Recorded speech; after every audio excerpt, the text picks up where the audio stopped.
All right. In the video we just watched, we heard them talking about the Olive Branch Petition, right? What is it? Well, it was a document that the Second Continental Congress voted on to send to King George. Okay?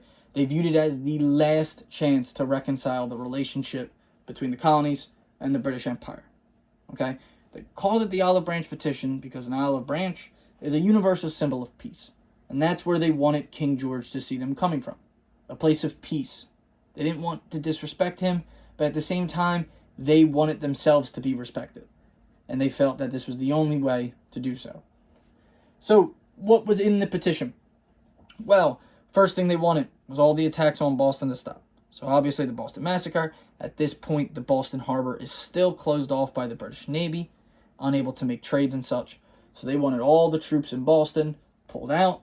They wanted the British Navy to leave the Boston Harbor and allow the colonist ships to go out and trade with other nations. Second thing they wanted, the Intolerable Acts. They wanted them repealed. That was the tax on wine or ink, glass, paper, tea. It was one of the more harsh taxes that the British Empire forced onto the colonies. So they wanted that gone. And the third thing, very simple, they wanted their rights to be respected. They wanted to be treated more of a part of the British Empire instead of a colony of the British Empire. Turn and talk to each other real quick. Discuss how you think King George may have responded to this petition. Do you think he greeted it with open arms? Or do you think he rejected it and maybe even felt a little disrespected by it? So turn and talk, and we'll reconvene in a second, okay?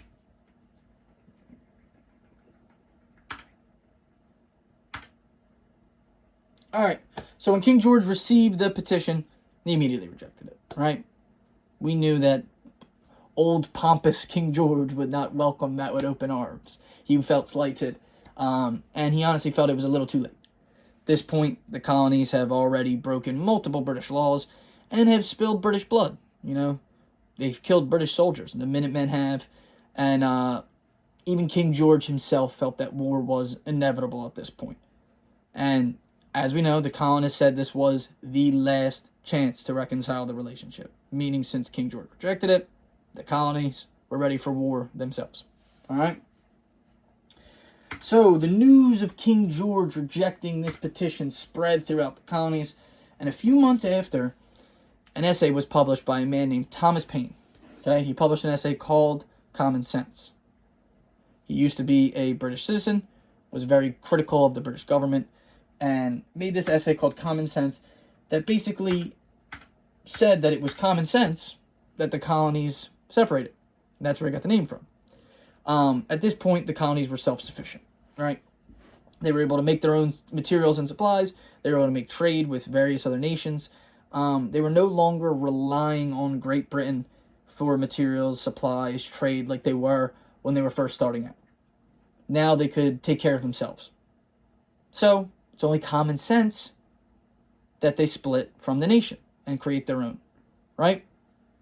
So, as we know, it's a strong argument for war against Great Britain.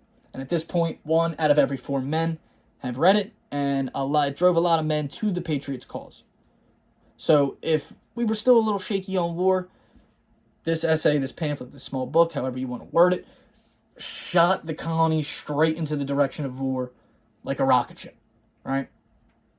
Inspired a lot of men to join the cause. What do you need men for? An army, right?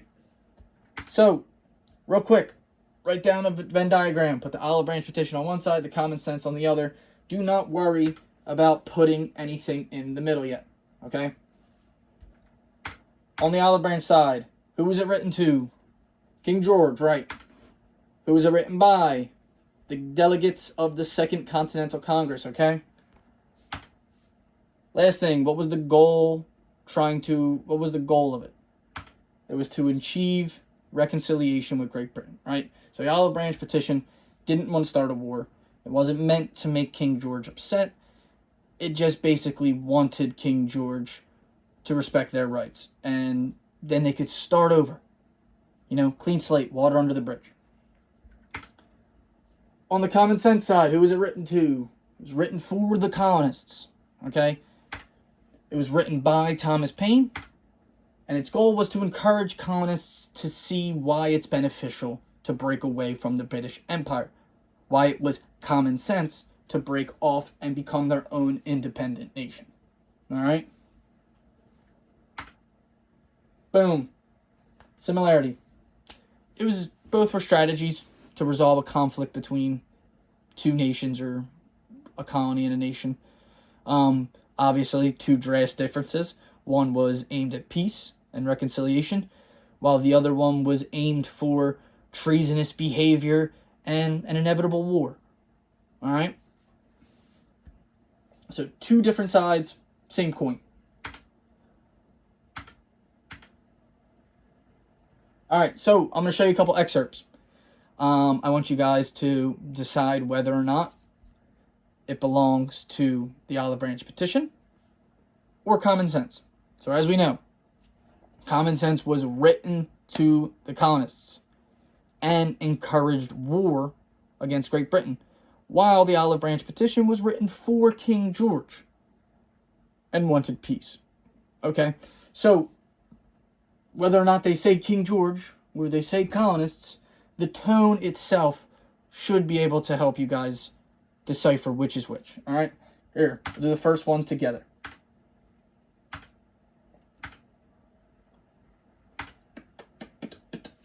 All right, most gracious sovereign, we, your majesty's faithful subjects of the colonies of New Hampshire, Massachusetts Bay, Rhode Island, New Jersey, Pennsylvania, the counties of Newcastle, Kent, and Sussex, on Delaware, Maryland, Virginia, North Carolina, and South Carolina, in behalf of ourselves and the inhabitants of these colonies who have deputed us to represent them in General Congress, and treat your majesty's gracious attention to our humble petition.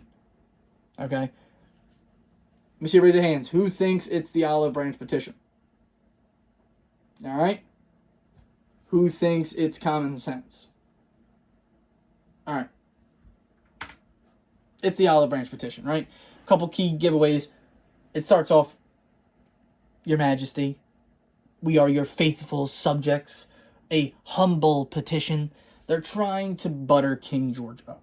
They want peace, so they're trying to butter him up, make him feel good, make him feel like they're sorry and that they're still faithful to the king and that they want to reconcile this relationship so that they can move forward together. Second one, we have boasted the protection of Great Britain without considering that her motive was interest, not attachment, and that she did not protect us from her enemies on her own account, but from her enemies on her own account.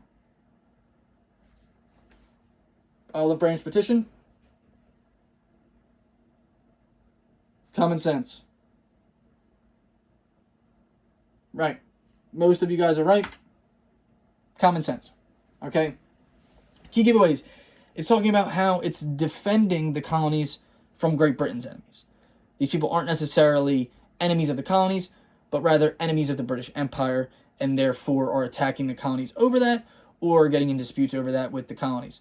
And the British Empire isn't saving the colonies because they like the colonies, or that they feel a responsibility to save the colonies. They're saving it for their own interest. They're saving the colonies, protecting the colonies, because the colonies make Great Britain a lot of money. All right? They don't want to lose that money, so therefore they will protect them.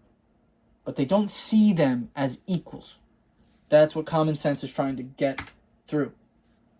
Okay, so connected with Great Britain by the strongest ties that can unite societies, and deploring every event that tends in any degree to weaken them, we solemnly assure your majesty that we not only ardently desire the former harmony between her and these colonies may be restored, but that a concord may be established between them upon so firm a basis as to perpetuate its blessings. Olive Branch Petition.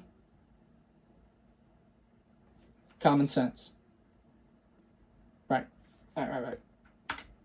Olive Branch Petition. Once again, it's written in a way that you would send it to a king, It wants the harmony between her and these colonies, her meaning the mother country,